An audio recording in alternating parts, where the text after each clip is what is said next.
Today we're going to talk about survey action planning.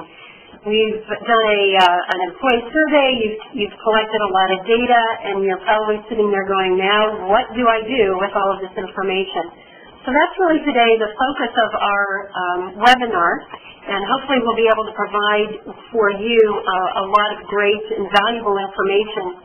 You can see on the screen, I'm one of the presenters today. I'm Sharon Parker. I'm a senior consultant at Foresight and do head up the research and consulting services group for our division of Lightspeed Research.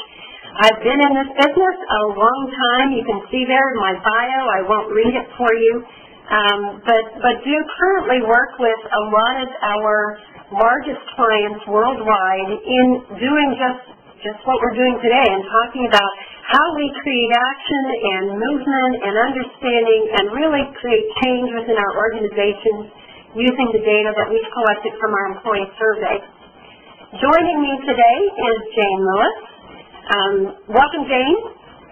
Thank you, and good afternoon and good morning to all of you. Thank you, all the participants, for your interest in the information today. And Sharon, thank you for your invitation to have me share our HCA journey in employee engagement.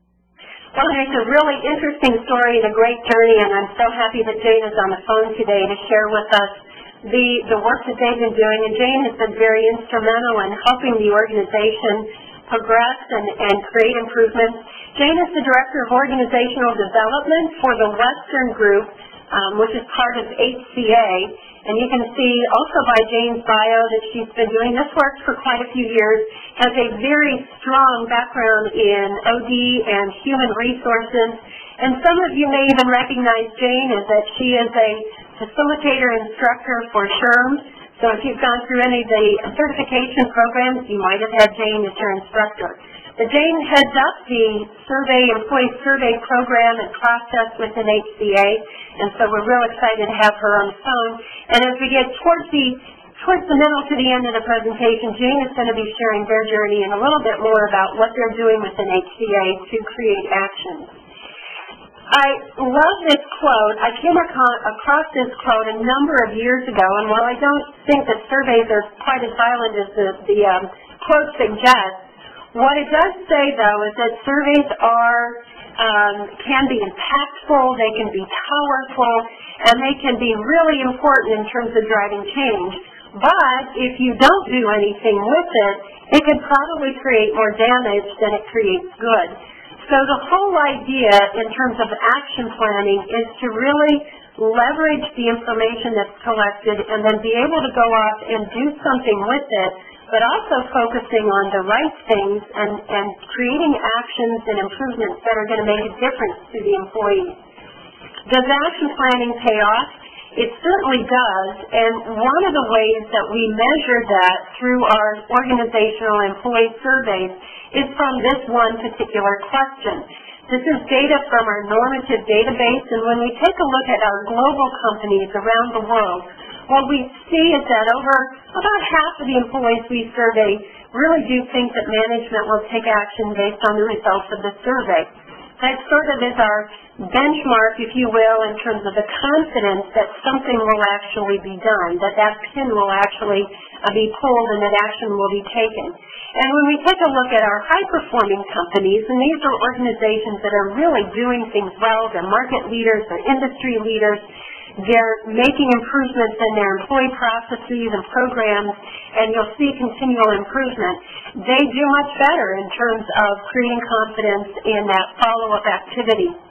So if we look at just the favorable response, which is the blue part of the bar, we can see more than 61% or more than 60% of employees in high-performing organizations have confidence that something will be done.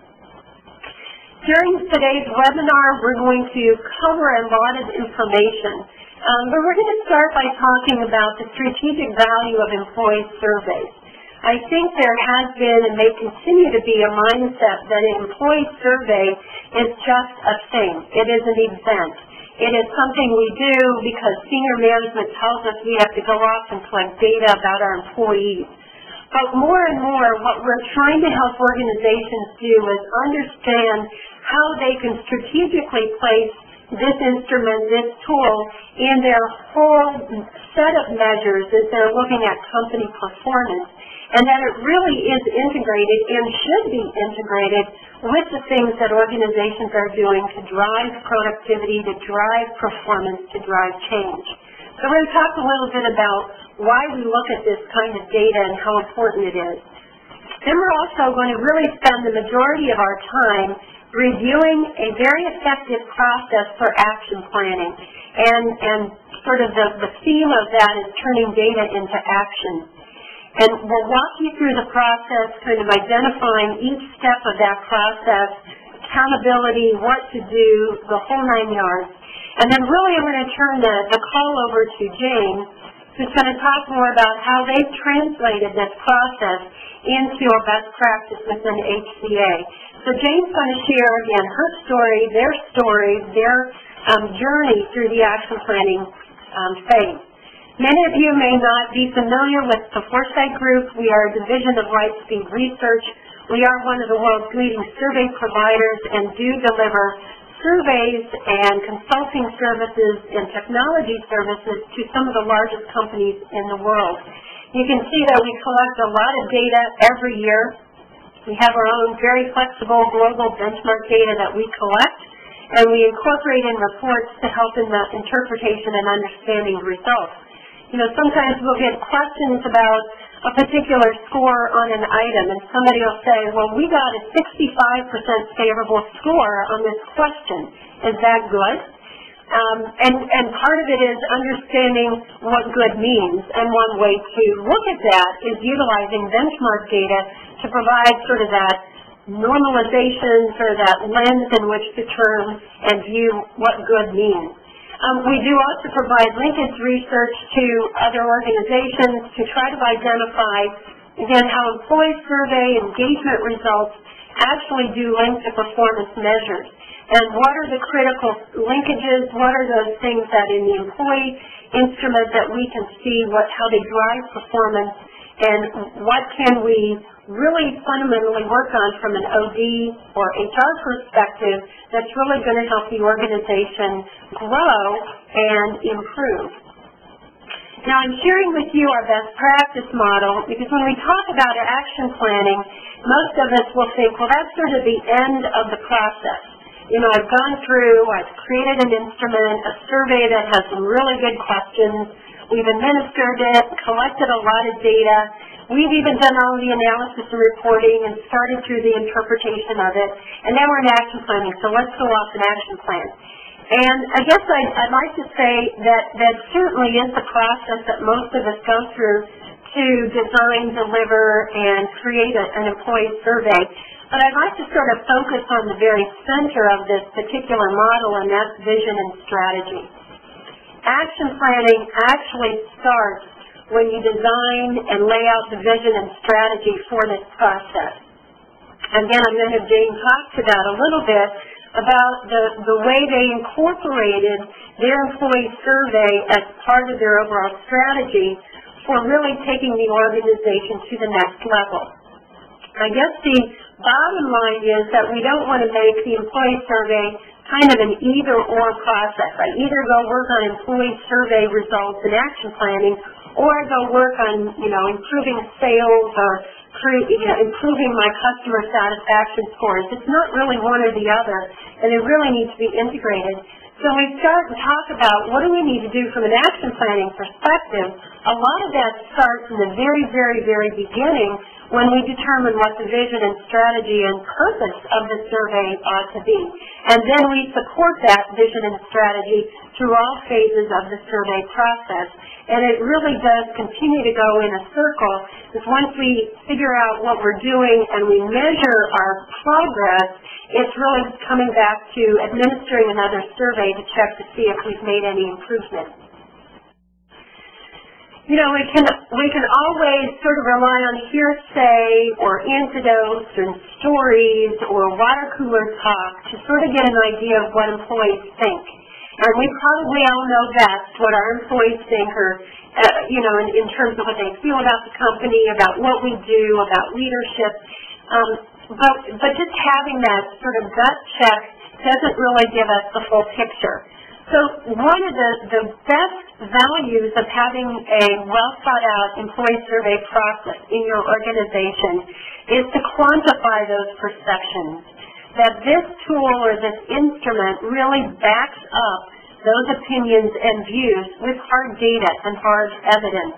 And if you create the organizational hierarchy or reporting structure in a way that allows you to look into the organization a little bit more deeply, then you can also identify areas of the company where employees are getting it and when employees are not. So we use this as a process to quantify, to systematically collect data, to really validate what we already believe in our heart of hearts. And as organizations become more sophisticated and executives continue to look at sort of the bottom line, this adds a human metric to that organizational performance scorecard. When I often ask executives when I meet with them to get a sense of what's in their performance scorecard, and not always, but once in a while, the human metric is there, but it's usually more around things like turnover or time to hire, to fill positions, and very rarely do I see the employee survey itself, the engagement survey, as being part of that metric. So what we're trying to do is come to the same executive table, and as HR and OD professionals, having a seat at that executive table to be able to help shape decisions based on the data we can collect and evaluate about the health of our organization. I put on this slide a reference, excuse me, to an article that is in the Harvard Business Review, and it's the most recent edition. It's the July and August edition. And it kind of goes back to the profit or service profit chain model that was done a number of years ago within Sears. And this really updates it and really puts a more modern spin on the whole understanding of how those linkages between service and engagement and profit all really work within an organization. So I would suggest that if you haven't had a chance to read that article, that you can do that. And again, that will provide some more information to your management team, your executives, to really understand the importance of looking at employee engagement. And what we know from that article and many years of research is that there is a link. There is a performance link. And all four of these indicators that I've put on this chart are really important, and they're very reciprocal, and it is kind of a cyclical process. Now, if you have a leadership and a cultural environment that supports engaging employees, they will become more engaged, will ultimately impact your patient or customer satisfaction, which will ultimately impact financial performance. Or you can start at sort of the other side of it and say, if we're impacting, financial performance is good, there must be things that the leadership team are doing well to drive that, which again in turn impacts how employees perceive the company as well as the leadership, and then ultimately how they treat the customers. Yes, is it possible for me to interject something? Oh, you sure can. Jump in anytime, Jane. Thanks.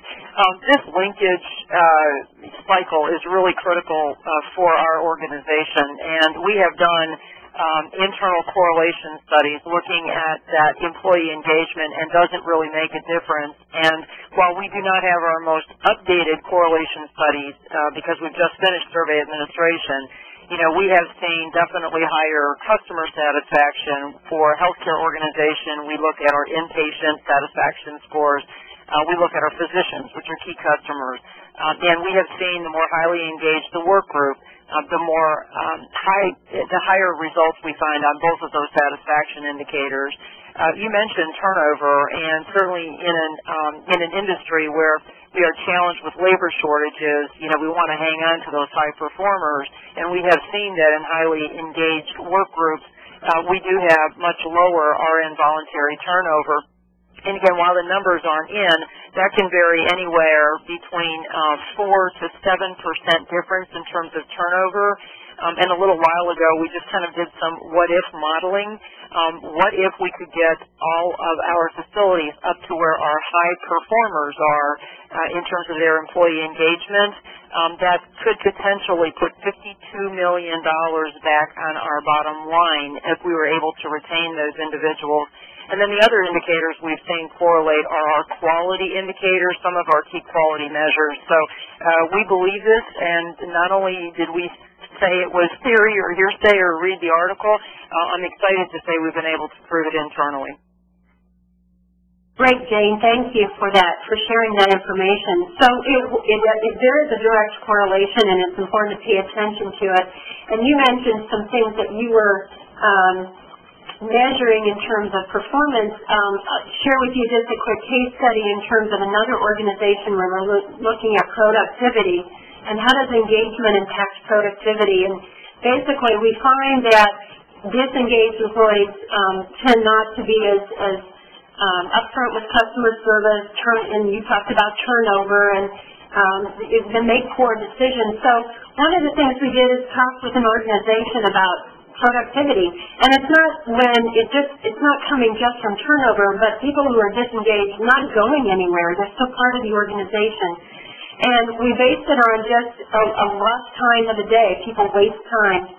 So if you calculated that out, one of our clients actually counted out if their disengaged employees waste 2 hours a day, it was costing the organization over $72 billion, or $72 million, excuse me. And with time and action planning and support, they were able to reduce that by $30 million a year. So it's definitely a possibility and something that we should pay attention to. Now, what you see on your screen is a poll. And we threw out some things out here in terms of, what are your greatest challenges when you implement a survey or the action planning component from a survey? So, Nick, do you want to put up the poll for the group?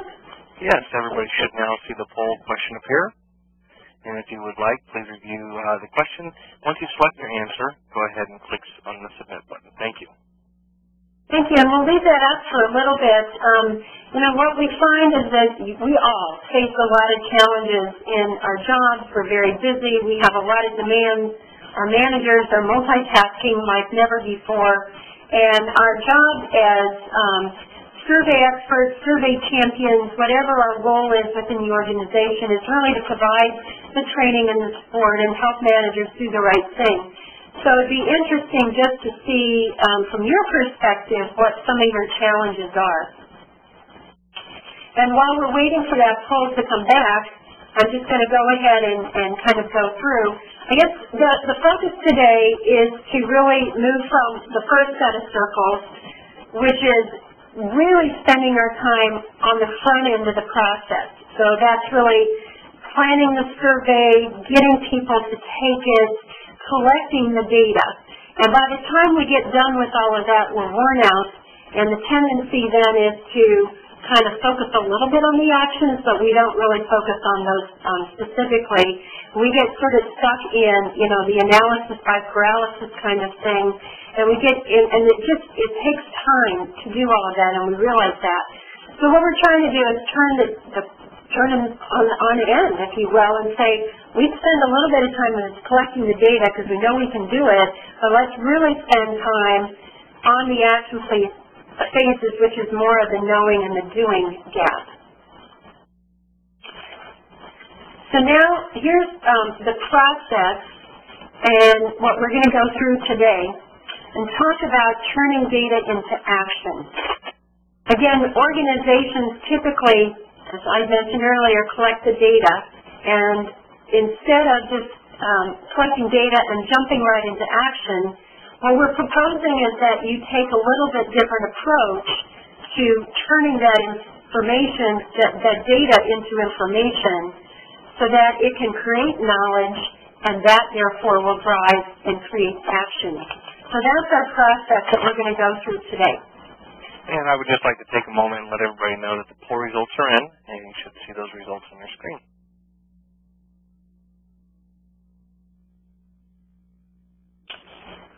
Nick, I don't see them on my screen, so do I need to click on something? Possibly the polling panel has been collapsed on your screen. Okay. So I'm looking at it, Sharon, and I would agree with so much of what's here. The primary reason identified by our participant group is resources, time, people, money, et cetera. And I do think it's critical that, for me, all those resources that were listed, time is probably the one that we're challenged with most often. Very busy organization, employees and managers, and they would look at this for years as another activity added to their plate, and they just did not have the time to do the action planning. Part of what we did, and you'll hear later, is getting some technology to enable that to happen faster, and committing the fact that, our managers did have to hold these action planning sessions, these feedback sessions, and that they needed to consider that, number one priority on their day and not number 10 priority on their day. So I can certainly empathize with the group that had identified resources as an issue. And the other one that seems to be fairly high on the list is just competing objectives. You have many different things, and that probably goes similar to time and resources. There are many things we need to do. And Sharon, I think the other thing is you'll hear in our case, and you mentioned it, I think also, is sort of hardwiring action planning as part of performance management for leadership as well as managers, because then, if you align what your goals are for the year, you tend to pay attention to those things. What gets measured gets managed. So. Absolutely. I do want to mention before we go any further that this presentation will be emailed to all of you that are participating. So I think we've gotten a few questions about will you get to see the presentation, and yes, we will make it available to you in the next day or so. So don't worry, you'll get a copy of the slides and you can use them with others as we move forward. So I want to start kind of walking us through the process, again, in terms of what do we do, how do we take what we know and turn that into action. And the process starts by analyzing the results. And usually, no matter what kind of data you receive or reports that you receive from your survey vendor, or whether you're doing those in-house, you get some type of information that's going to help you really figure out what the data says. So I'm starting with just a few guidelines in terms of reviewing the results. One of the things I find very helpful is to read through the reports a couple of times. Start by just getting a high-level overview and then dig into the details and start looking at it, in more depth. It's kind of like an onion where you're peeling back the layers, and the more you peel, the more understanding you have about what's there. Read through them, come to grips with it, I guess is one way to say it. Take a positive approach. It's data. Your employees are telling you something. You might not like what they said, but they are trying to provide some information and feedback. Look for themes. Look for trends. We often put survey questions in particular categories or dimensions, but there's a lot of intercorrelation of those questions, and just because a question is sitting in learning and development section doesn't mean it also can't influence or have something to do with leadership. So you've got to sort of take a look at it in a holistic perspective before you dig into the details. Obviously, if you have any kind of comparative data points to look at, that's a good way to, again, gain understanding about what the data means. And then I love using comments. I'm a big proponent about collecting comment data, and Jane will be the first one to tell you that we collect a lot of comment data for HCA. Jane, what was the last number? How many thousands of comments did we collect? That's a great question. I can't remember. I read so many of them that they all blend in time. But our group definitely uses that opportunity to add their specific view of those items. And you're absolutely correct. When we're able to do some keyword searches, if someone says, we don't have enough staff to help us with our workload, well, who knows what that means, but you read those comments, and you can zero down, you can really narrow and zero in on what the issue is. So tremendous value in those comments. Right, absolutely. So use those in help you gain perspective and understanding. The data is going to tell you kind of the numbers, but the comments are really going to breathe life into that information. So kind of digging in, let's take a look. We look at summary information. We typically try to ask ourselves some questions. What do we see? How should we interpret it? What's the numbers telling us? What's driving those numbers? What I also like to do is look at it from a business perspective in a business context. Are there things externally or within your market or within your environment, work environment, that are happening that in some way will influence or impact your numbers? For example, has there been a large number of leadership changes? Top, middle, front line, it doesn't matter. When you see leadership changes occur, then that typically is a reason for numbers to shift. Have you had a lot of changes in policies? Have there been different things implemented or taken away in some instances that those views may now be impacted? What's happening in your external market area that could also have an influence? And so we take a look at our summary information, whether it's categories or dimensions or just overall, and try to understand, are there any results that are surprising us, and then put some frame around that to understand why. So category or dimension results, what's the highest, what's the lowest? How do our engagement scores compare to any targets that we have? History, if you've collected data in the past, how do you compare to last time? Are you seeing movement, improvement, or decline in any particular area in the survey? Kind of looking at it from work group levels. Are there differences among locations or groups? What happens with, say, the total facility versus others? So again, what we're trying to do is paint a story and really get kind of an understanding of the big picture, so then we can start digging into the details. Again, here are some of the questions we ask ourselves when we're trying to understand what the data says and trying to really identify those issues that could be potential actions for improvement. So what do we see are the most favorable questions, the least favorable? What's a high neutral?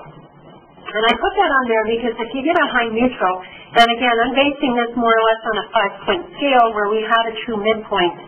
And that midpoint is actually a valid response. It is telling us that either there's uncertainty or employees have had mixed results or mixed opinions, and they're really not quite sure. Could be a lack of information, could be I'm sort of sitting in the middle because I have a wait-and-see kind of attitude. And we look at those scores that are high neutrals, and those tell us a lot about what's going on in a particular issue. Those individuals that are in that neutral response are also the most easily to be swayed up or down, and hopefully we're going to sway them to the favorable side. Looking at responses across items, similar items, and in red I highlighted any themes. That's kind of what we're trying to do, is tell a story and understand what the data says. And then do you have any distributions? Are you seeing sort of clustering of responses at one end of the scale or the other, or do you see a fairly wide distribution? So digging into the details, doing a fairly thorough analysis, following those guidelines in terms of how do I understand what I have is really the first step, and that's figuring out the data. Now the next step in the process is transforming that into information. So information comes primarily from communicating the results. And you can see that we've got a number of different ways and people involved in communicating results.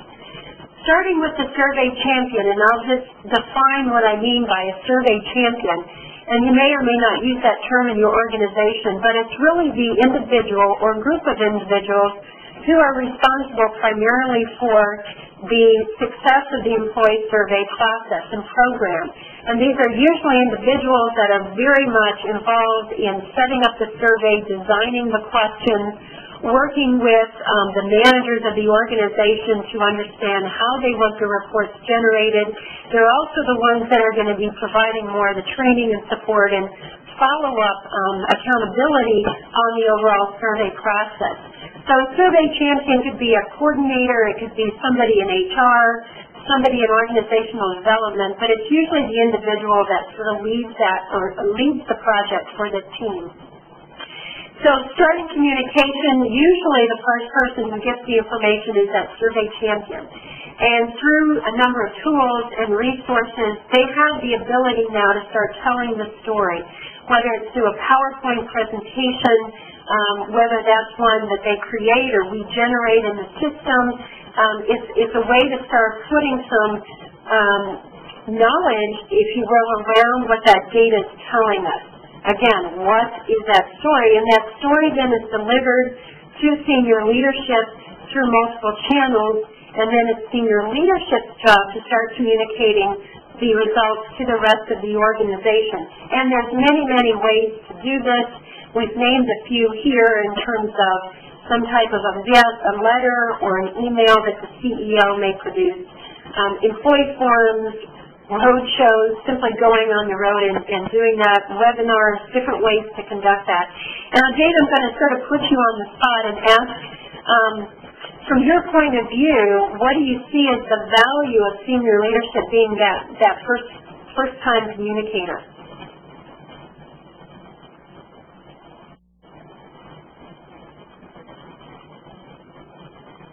This is the operator. It seems as though Jane has disconnected her line.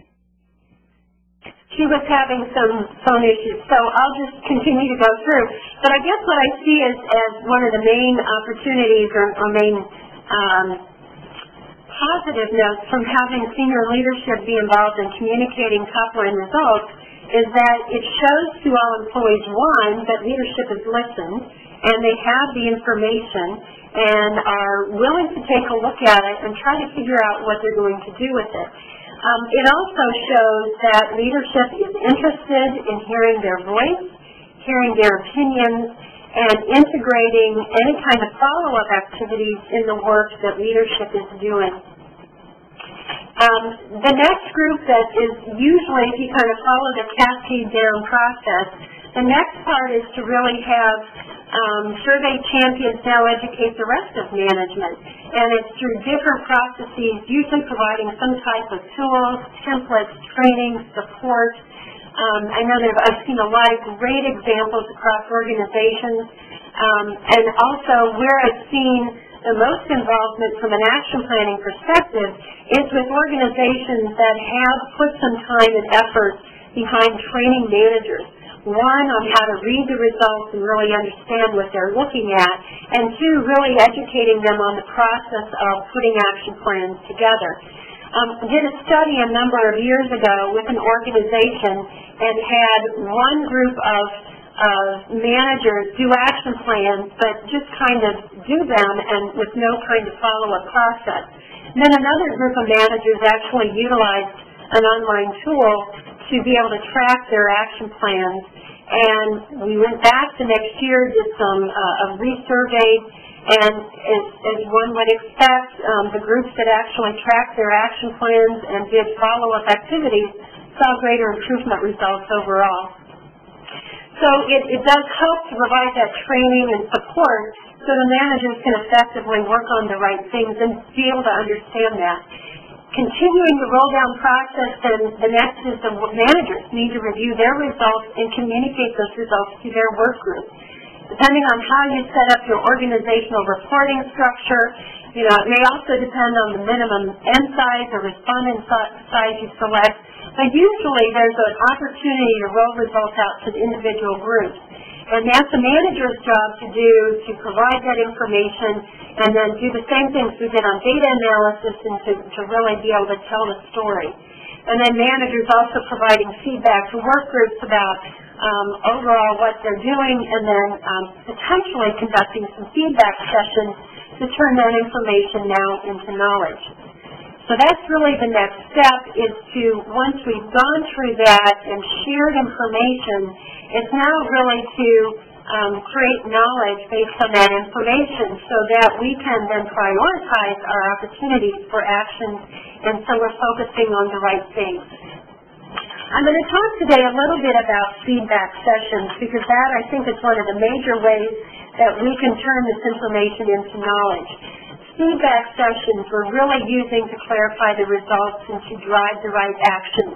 They help us really uncover any hidden agendas. They help us understand where there's maybe misalignment or disagreement, really clarify. You know, we get a low score in a particular area and we're not sure why. It's a good idea to sort of discover that through some kind of dialogue or conversation. Also helps us identify why there may be large negative scores or large neutral scores. This particular chart talks about the different levels of feedback, show and tell, listen, and involve.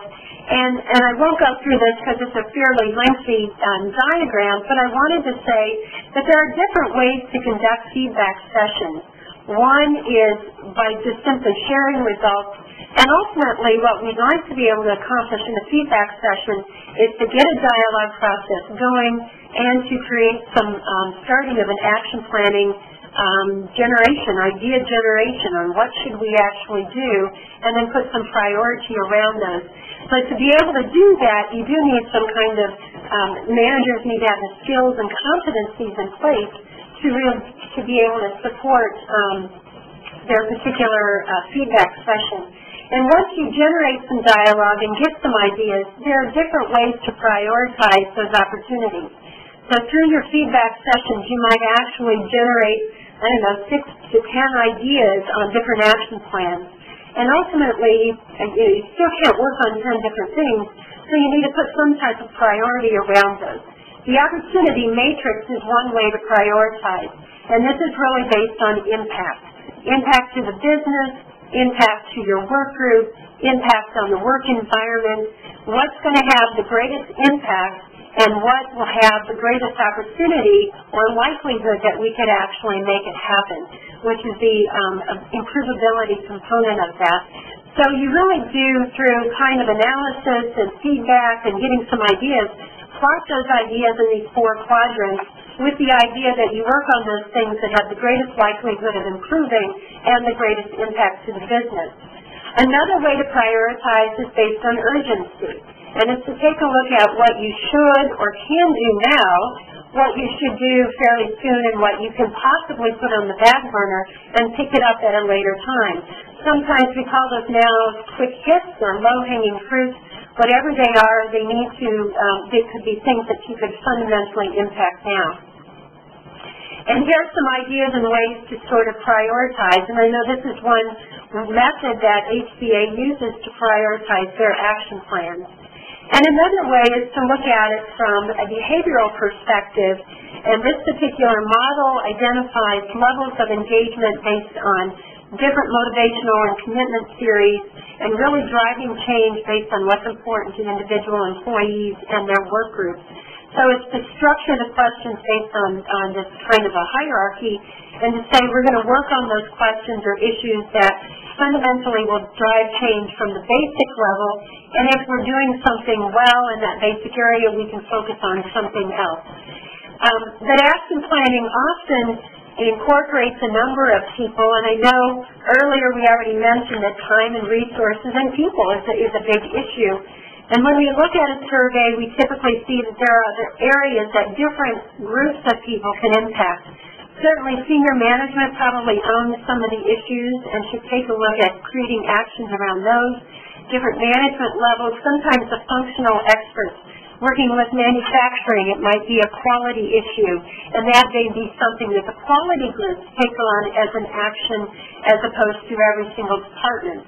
And then certainly through employee teams, advisory groups, special committees, task force that are focused more on those activities, they can also be in charge of doing some action planning work. So the next part is really now taking action. You've done your work to understand what it is, to turn that information into knowledge, and now we want to see some improvement and actually put some action plans in place. So at this point in the webinar, I'm going to turn it back over to Jane Lewis, who's going to take us through an overview of what HCA has done to create actions in their organization. Hey, Sharon, thanks a lot. I guess what I would say is everything Sharon said, because we've really, I think, been able to both operationalize the concepts that she's talked about as well as institutionalize them. We actually began with the best practice model that you outlined with building our strategy.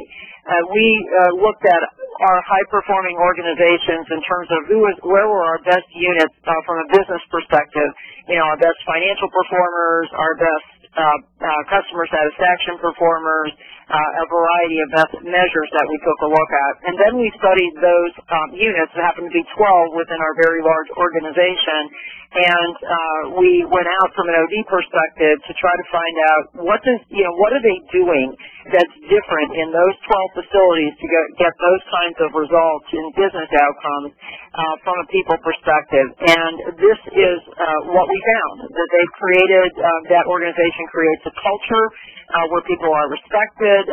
They have leadership both at the senior level and the immediate manager level that coaches and develops their employees. They have plenty of two-way communication, giving employees a voice as well as keeping them informed. It is about a reward system. Whether we want to admit that or not, employees now more than ever are taking a look at pay and benefits. And then the kind of staffing and workload and scheduling that they have. So this apple that you see is what we call our categories of building a healthy work environment, and this, in fact, is our cultural strategy. So we began at the beginning looking at the business and the cultural strategy. From that, what we determined was that it was really critical to come up with a vision for our survey.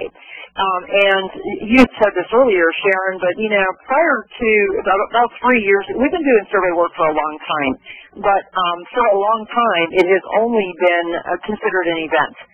We have the month of May, we administer the survey, check mark, we're done. And I think what's different now, over the past several years, is it's not just an event where we checked off a box and said we've done it, but it is an ongoing process and it's part of our cultural strategy. I think that's really, really important. We had asked employees a question. Employees and senior leadership, we asked them the same question, and that's, do you have a voice in the organization? And our leaders were saying, sure, of course they do, absolutely, because we did a survey. If you ask the employees, do you have a voice, they would be saying, no, we don't know what happens with those results of the survey, we don't see any action, and you're working on the wrong things. So as a result, we've come up with this survey vision that we live out every day. So does it make a difference?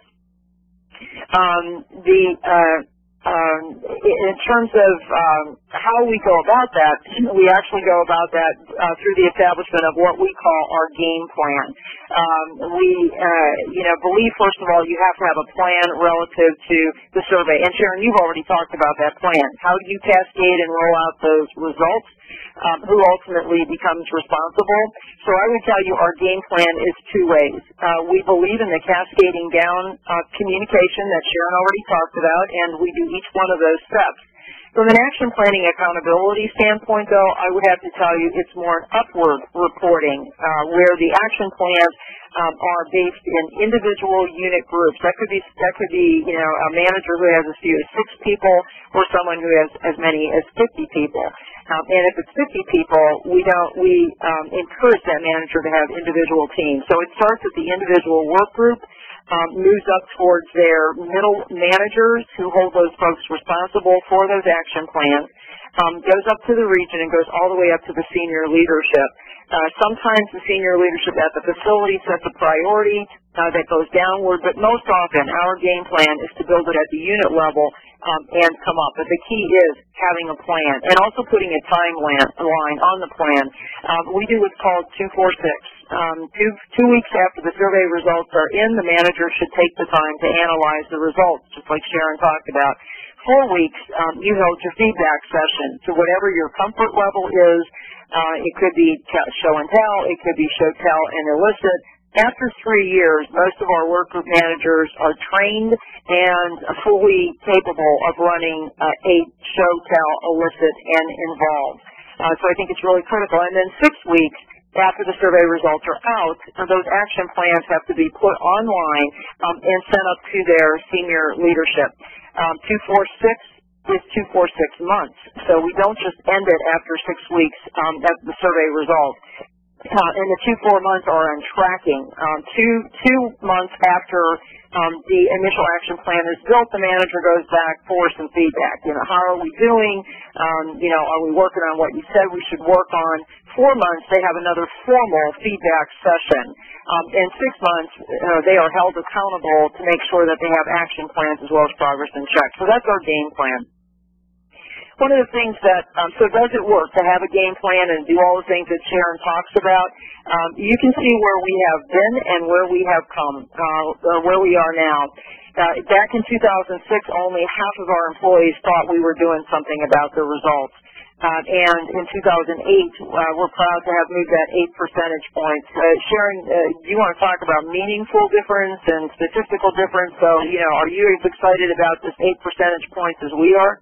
It's very exciting, and it's both meaningful and statistically significant in terms of the amount of change when you're looking at a population that's almost 180,000 people. And so to move that many people, I did a quick calculation, and that equates to over 14,000 people. And for some, that's the whole size of their company.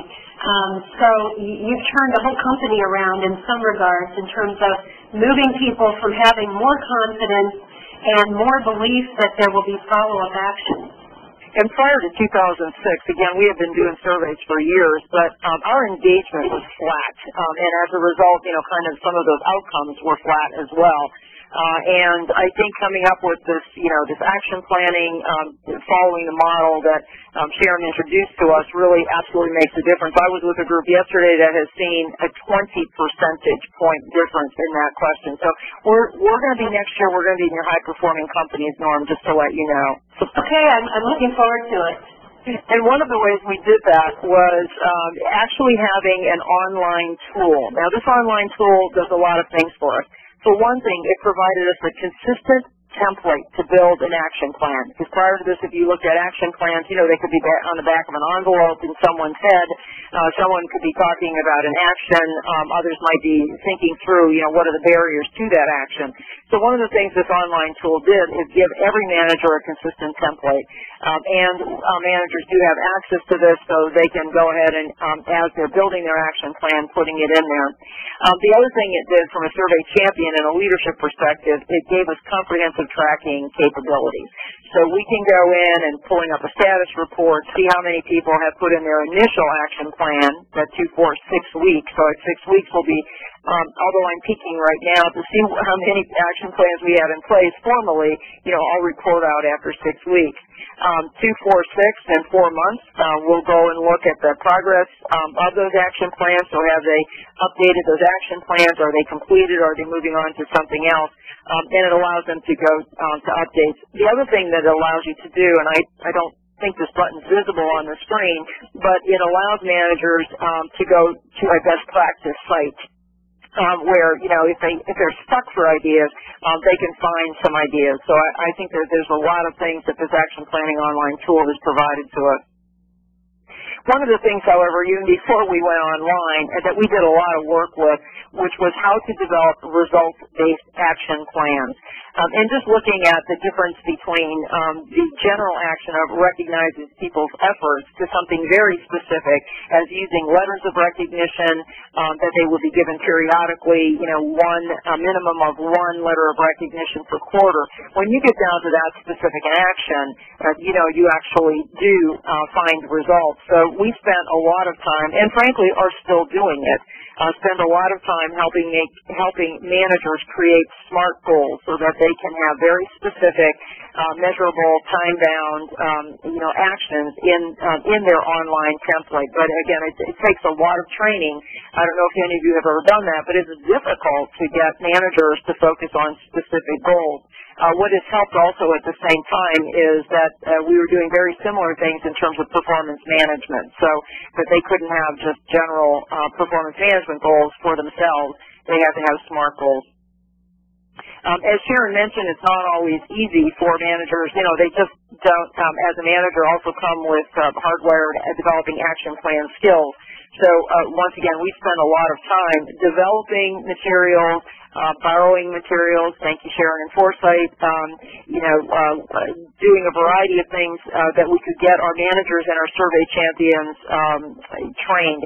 So we developed a manager toolkit. It does have a PowerPoint slide that's pre-populated, so they could use that formally if that's what they were. A variety of guides on how to hold a focus group, how to do a sticky dot exercise. You think it would be easy, but the sticky dot exercise, which is why we decided to go to Now Soon Later. Some of our managers were having trouble with Matrix. And webinars. We have webcasts. Sharon, I think you and I have done, 4 or 5 this year already? I think so. And, just continuing to put the tools and the education in front of our survey champions, and then they cascade it down to their managers. We've done a lot on those action plans with making sure that they understand how to do those feedback sessions. So we give them a series of questions at every step of the feedback session, and you can see a sample of these things here as you look at our tasks and actions. So how do you develop those action plans? Just asking, the manager asking themselves as well as the group some of these questions. In addition, on the action plan, we have to make sure, I had an old boss who used to say, when everybody's responsible, nobody's responsible. So if you don't, actually set a party to be responsible, then the actions aren't going to get done. But we also say, it's not just the manager's responsibility, it is the whole unit worker's responsibility. So we ask them to find different team members of their unit and workers to do different parts of the responsibility. So here are some of the questions that we asked there. You mentioned quick hits, and that's our now thing, and we like to try to deliver something to the employees almost immediately.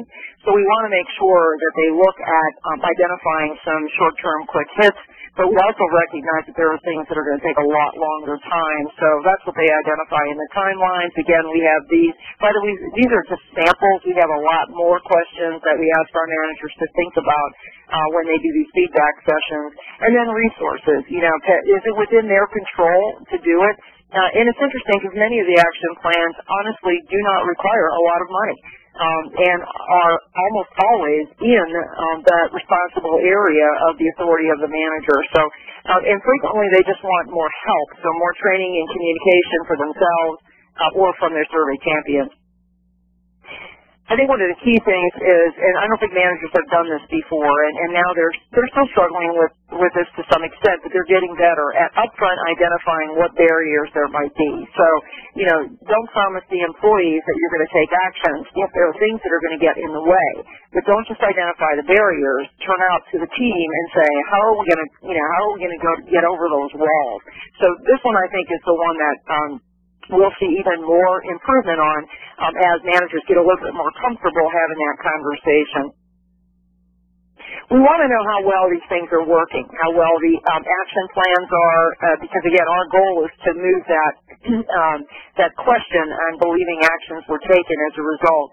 So we have a quick survey that the manager can use, the survey champion could send out as a Zoomerang link, and you can see some of the samples. Actually, these are the questions. There are only 5 questions. You could use these, you could use less, you could use more. But this is one of the ways that we actually evaluate our process.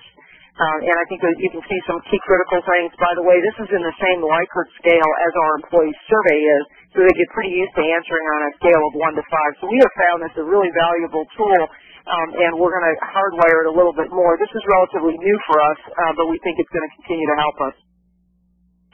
How do we hold our managers accountable? I would tell you there's a lot of work on it.